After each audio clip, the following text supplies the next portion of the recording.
नमस्कार मित्रों, मैं हूं डॉक्टर हरिनिवास। चैनल का नाम है संस्कृत साहित्य एवं संस्कृति। महाभारत की श्रेष्ठ कथाओं में आपका स्वागत है। सावित्री का कथा प्रसंग चल रहा है।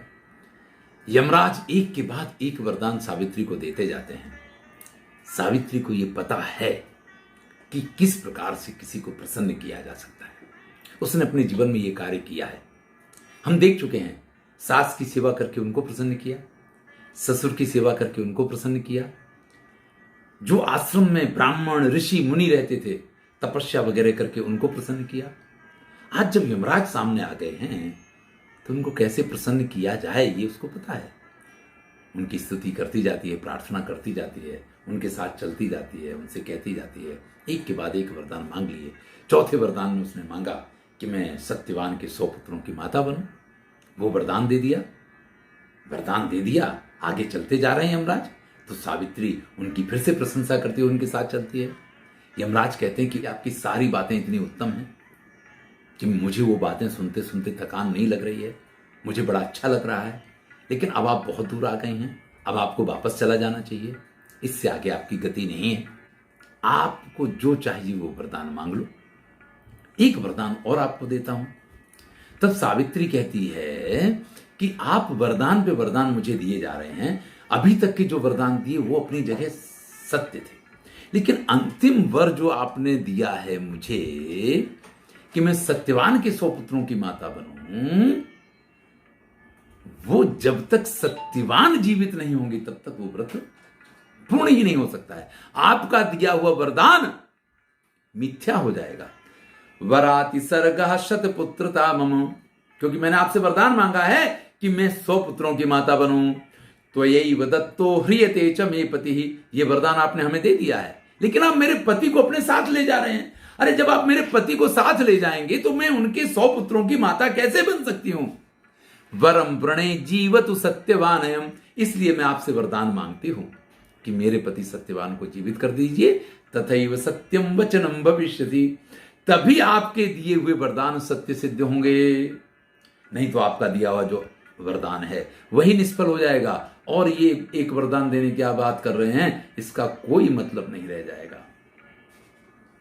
तब इतने प्रसन्न हो गए हैं यमराज।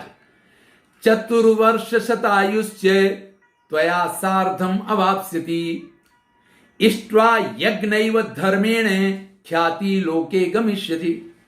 जाओ पुत्री, मैं तुम्हें वरदान देता हूं, ये सत्यवान के प्राण तुमको वापस दे रहा हूं। 400 वर्ष तक वो तुम्हारे साथ रहेगा। देखिए, 100 पुत्रों का पिता बनना है तो इतना समय तो चाहिए भैया, इससे जल्दी तो कैसे ये कार्य संभव है।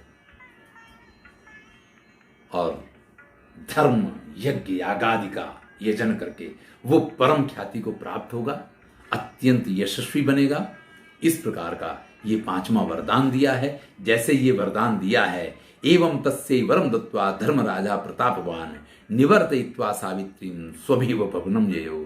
यमराज ने सावित्री को वरदान दिया कि 400 वर्ष तक आप अपने पति के साथ रहें। उनके पिता के कुलों का भी वर्णन किया कि उनके यहाँ जो 100 पुत्र होंगे, कौन मालवी कहलाएंगे, कौन सावित्री कहलाएंगे, और फिर अंत में खाली हाथ वापस जाते हैं।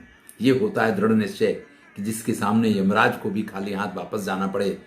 सावित्री यमे जाते भर्तारम प्रतिलभ्य चा, सावित्री भी यमराज के जाते ही अपने पति के प्राणों को प्राप्त करने के बाद जगाम तत्र यत्रास्या भर्तु शावम कलेवरम, उसके पति का शरीर जहां पड़ा हुआ था, शावम कलेवरम लिखा है, मृत शरीर जहां पड़ा हुआ था, वहां दौड़ते हुए पहुंचती है। प्राण तो अपने साथ ही लेकर के आई थी जैसे है, और वहां जाकर के जैसे ही वो अपने पति के सिर को अपनी गोद में रखती है, सत्यवान की आंखें खुल जाती हैं। सुचिरम बत सुप्तोस्मि किमर्थम नावबोधिता, अरे मैं कब से सो रहा हूं। उसको ऐसा लगता है जैसे वो सो के जग गया है। मैं कब से सो रहा हूं, तुमने मुझे जगाया क्यों नहीं। और अभी काला काला श्याम वर्ण का व्यक्ति जो आया था, जो मुझे खींच रहा था, ये मैं कोई स्वप्न देख रहा था या ये वास्तविकता थी। सत्यवान सावित्री से पूछते हैं। सावित्री कहती, सुचिरम तुम प्रसुप्तोसी ममांके पुरुषर सवर, आप मेरी गोद में बड़ी शांति से सो रहे थे, ऐसे में उठाने का कहां प्रश्न खड़ा होता है। और आप जिनके बारे में पूछ रहे हैं वो यमराज थे, आए थे, वापस चले गए हैं। विश्रांतोसी महाभागे विनिद्रस्य नृपात्मजा। अगर अब आपको लगता है कि आप शांत हो गए हैं, अगर आपके सिर में जो वेदना थी वो समाप्त हो गई है, यदि शक्यम समुत्तिष्ठ है विगाढ़ाम पश्य सर्वरी, अगर संभव है तो आप खड़े होइए, क्योंकि बहुत रात हो गई है। देखिए रात्रि का समय हो गया, पूरा समय व्यतीत हो गया है इस पूरी उसमें, तो रात बहुत होती चली जा रही है। अगर आपसे उठा जाए तो उठिए, और अगर आप नहीं उठ पा रहे हैं तो अभी और विश्राम कीजिए, आप चिंता मत कीजिए, जो होगा देखा जाएगा।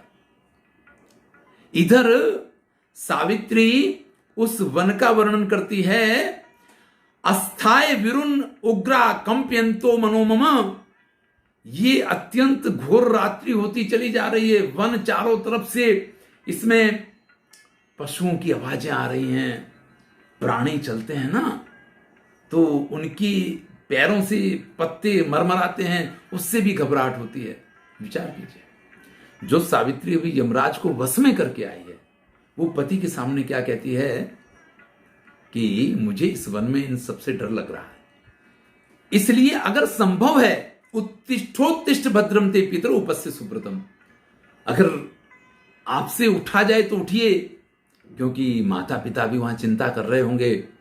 अब सत्यवान जो अभी तक बिल्कुल सो रहे थे जग जाते हैं, अभी भी वो कमजोरी उसको महसूस हो रही है, शरीर में से प्राण निकलते हैं।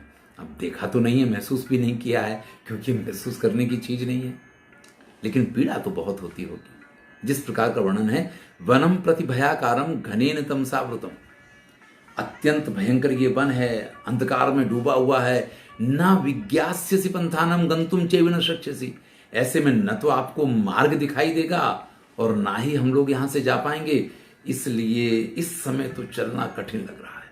सत्यवान इस प्रकार से बात कर रहा है, अभी उठ के खड़ा नहीं हुआ है, गोदी में उसी प्रकार से लेटा हुआ है। सावित्री कहती कि अगर ऐसा आपको लग रहा है, यानी अगर आपसे खड़ा नहीं हुआ जाता है, तो बिल्कुल भी कोशिश मत कीजिए। देखिए वो आगे कोई सूखा पेड़ है जो जल रहा है और उसमें अग्नि विद्यमान है, मैं उस पेड़ में से आग ले आऊंगी, यहां आसपास बहुत खरपतवार बहुत सारा ऐसा पड़ा हुआ है, मैं उसको जला लूंगी और वो जलता रहेगा, उसके बीच में हम पूरी रात्रि यहीं व्यतीत कर देंगे। आप बिल्कुल निश्चिंत रहो, अगर आपसे उठा जाए तो ही, यदि नोत्सहे गंतुम सरुजम त्वाम ही लक्ष्य, आपको अभी भी पीड़ा हो रही है, अगर अभी भी आप चलने में असमर्थ हैं, नच ज्ञास्यसि पंथानम तमसा समृते बने, और आपको लगता है कि रात्रि में हमें वो मार्ग दिखाई नहीं देगा, तो मैं यहीं पे सारा इंतजाम कर दूंगी। आज रात हम यहीं रुकेंगे और प्रातः काल होते ही फिर हम यहां से निकल जाएंगे। तब तक सत्यवान को याद आता है कि नहीं नहीं नहीं नहीं, नहीं ऐसा नहीं हो सकता है, मैं घर से अगर थोड़ी देर के लिए बाहर निकलूं तो मेरी मां तुरंत मुझे बुलाती, मुझसे पूछती कि ज्यादा देर के लिए बाहर नहीं जाओगे। ऐसा कभी नहीं हुआ है कि रात्रि में मैं अपने माता पिता से दूर रहा हूं। वो हमेशा मुझसे कहते हैं त्वया हीनो न जीवावै मुहूर्तमपि पुत्र का, हे पुत्र मैं तुम्हारे बिना एक मुहूर्त भी जिंदा नहीं रह पाऊंगी, और अगर मेरी माता को कुछ हो गया तो मेरे वृद्ध पिता जो अंधे हैं वो उनके बिना नहीं जी पाएंगे, और मेरे माता पिता को कुछ हो गया, अहम च संशयम प्राप्ता कृच्छाम आपदमास्थिता, तो आप ये समझ लो कि मैं भी माता पिता के बिना ना हम जीवित मुझसे, मैं भी जिंदा नहीं रह पाऊंगा। सावित्री तुरंत ही उनसे कहती कि आप बिल्कुल चिंता मत करो, आपको चलना है। अपने दाहिने हाथ से उसकी कमर को पकड़ती है और उसका बायां हाथ अपने कंधे पे रखती है और सत्यवान को खड़ा कर लेती है, और सत्यवान को खड़ा करके कहती है कि चलिए, मैं आपका सहारा बन रही हूं, आप मेरा सहारा लेकर के मेरे साथ चलिए, मैं आपको घर तक लेके चलूंगी। यह है दृढ़ निश्चय। मम प्रियम वा कर्तव्यम गच्छावाश्रम अंतिकात, चलिए मैं आपको आश्रम के पास ले जाऊंगी। सावित्री का सहारा लेकर के सत्यवान खड़े हो जाते हैं, सावित्री उनको पकड़ के लेकर के चलती है। इधर उनकी जो ससुर हैं उनकी आंखें आ गई हैं, आंखों से वो देख पा रहे हैं, लेकिन देखने के समय पुत्र को देखने की लालसा है, पुत्र सामने दिखाई नहीं देता है। इधर उधर भटक रहे हैं। एक तरफ आंखों के आने का आनंद है कि दृष्टि प्राप्त हो गई है, और दूसरी तरफ अपने पुत्र को ढूंढने के लिए जब वो इधर से उधर भटकते हैं, यहां जाते हैं वहां जाते हैं, इस ऋषि से पूछते हैं, उस ब्राह्मण से पूछते हैं, जब कहीं कोई पता नहीं लगता है तब वो सभी ऋषि और ब्राह्मण भी उनके साथ साथ में द्युमत्सेन के आश्रम में आकर के पहुंचते हैं, और द्युमत्सेन से सभी कहते हैं कि जिस प्रकार की आपकी पुत्र वधू है, आपकी पुत्र वधू के साथ में सत्यवान गया है, उसने जिस प्रकार से व्रत किया है, उस प्रकार से आप ये समझ लीजिए कि आपके पुत्र को कुछ नहीं हो सकता है। अभी वो वापस आ जाएंगे, आप बिल्कुल चिंता मत करो। एक के बाद एक ऋषि, एक के बाद एक मुनि सब यही कहते हैं। देखिए, जैसे सावित्री ने सबका आशीर्वाद प्राप्त किया था, उसी प्रकार से अभी भी सभी ऋषि मुनि, सभी महात्मा उनको इसी प्रकार से सांत्वना दे रहे हैं। अभी उनकी आश्रम में उन दोनों वयोवृद्ध दंपति को घेर के सभी बैठ गए हैं, सभी सावित्री की और सत्यवान की चर्चा करने लग गए हैं। यहां अपने पुत्र को याद कर करके कि बचपन में वो ऐसा किया करता था, बचपन में वो ऐसा किया करता था, अति स्नेहा खलुपा प्रसंग की उसकी माता को तो यही लगने लग जाता है कि संभवतः अब मुझे मेरे पुत्र के दर्शन नहीं होंगे, क्योंकि ऐसा हो नहीं सकता है कि मेरा पुत्र जीवित हो और इतनी रात तक वहां कहीं रुका रहे और घर वापस नहीं आए। सावित्री की सभी प्रशंसा करते हैं। ऐसे में थोड़ी ही देर में सावित्री सत्यवान को लेकर के वहां पहुंच जाती है। वहां आने के बाद सभी सत्यवान से ही पूछते हैं कि भाई क्या हुआ, कैसे हुआ, इतनी देर क्यों हो गई है। खास करके उसकी मां जब उससे पूछती है, तब सत्यवान कहता है कि मुझे तो कुछ पता नहीं है, बस मुझे इतना पता है कि मैं बहुत देर तक वहां सो गया और इसकी गोद में सिर रख के मैं सोता रहा। जब मेरी आंख खुली तब तक रात हो गई थी।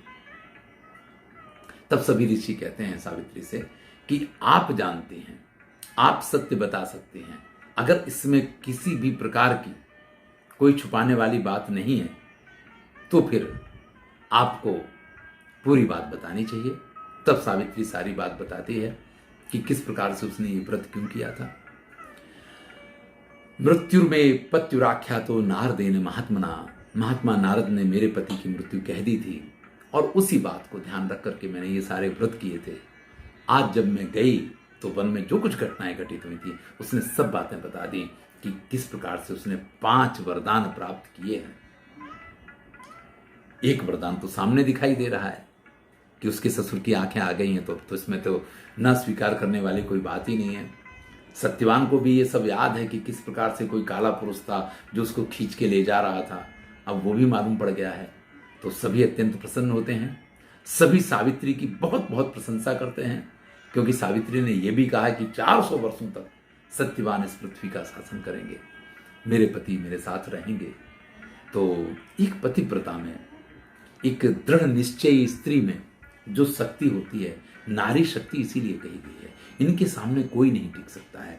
जीवन में अगर आप कभी कोई ऐसा निर्णय करते हैं जो निर्णय आपने अपने मन से लिया है, तो उस निर्णय को निर्वाह करने के लिए, उस निर्णय को पूर्ण करने के लिए आपको बहुत कुछ करने की आवश्यकता होती है। अगर आप वो कर पाते हैं तो आपके द्वारा किया हुआ निर्णय योग्य है। लेकिन अगर आप वो सब कुछ नहीं कर पाते हैं तो फिर आपको इस प्रकार के निर्णय नहीं लेने चाहिए। यहां पे सावित्री ने जो निर्णय लिया था उस निर्णय को सत्य सिद्ध किया है। युधिष्ठिर से मार्कंडेय मुनि कहते हैं कि जिस प्रकार से सावित्री ने अपने पति को और अपने ससुर, अपने पिता, सबका कल्याण किया, ऐसे ही ये द्रौपदी आपके संपूर्ण कुल का कल्याण करेगी। युधिष्ठिर कहते हैं कि महाराज फिर उनको राज्य वगैरह वापस मिला? तो मार्कंडेय मुनि कहते हैं कि शाल्व देश के जिस राजा ने आधिपत्य कर रखा था उसके मंत्रियों ने ही उसको मार दिया, और नगर के जन स्वयं द्युमत्सेन के पास आते हैं और उनसे कहते हैं कि महाराज आप पुनः उस गद्दी पे विराजमान होइए। तो न तो किसी युद्ध की जरूरत पड़ती है, न किसी सेना की जरूरत पड़ती है, और स्वयं ही यम का जो विधान था, काल का जो विधान था, उस विधान के अनुसार द्युमत्सेन फिर से शाल्व देश के राजा बने हैं। उनके यहाँ सभी प्रकार की सुख समृद्धि, क्योंकि उनको सूर्य जैसा तेजस्वी होना है, ये भी वरदान मांगा था, वो सब कुछ प्राप्त हुई हैं। इधर जब अश्वपति को ये समाचार मिलता है कि 1 वर्ष का समय पूर्ण हो गया है, तो वो भी अपनी पुत्री के पास आते हैं। पुत्री के पास से उनको भी सारे समाचार मिलते हैं। उनके यहाँ भी 100-100 पुत्र होते हैं। और इस प्रकार से एक सावित्री ने सबके जीवन को धन्य और सुखी बना दिया। जब किसी कुल की कोई स्त्री श्रेष्ठ पतिव्रता और धर्मात्मा होती है, तो वो सारे कुल परिवार और एक नहीं, अपने पिता के घर, अपने पति के घर और अपने स्वयं के संसार को आनंदित और सुखी बना देती है।